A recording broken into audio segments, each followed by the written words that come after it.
Bado Mdude Nyagali amezidi kuendelea kuandika kupitia ukurasa wake wa mtandao wa kijamii wa X. Amesema ndani ya siku 5 tangu Machi 21, 2025 wametekwa watu watatu, mmoja akiwa wakada wa CCM, mwingine Chadema na mwisho ni raia wa kawaida. Wote wametekwa kanda ya Ziwa katika mikoa ya Shinyanga, Mwanza na Mara.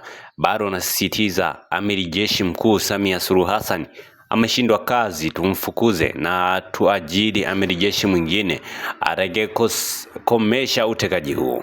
Hicho ndicho ambacho alikuwa amekizungumza Mdude Nyagali. Hebu nikusome comment za wadau mbalimbali. Mtu anasema huyu wa Mwanza inasemekana alidakwa na task force ya TRA, kuna issue ya silali ilitokea. Mwingine anasema yeye ndiye mhusika mkuu, kwa ndoo zake haziwezi poteza na kupotea, kwa hiyo yeye ndio ambaye anahusika.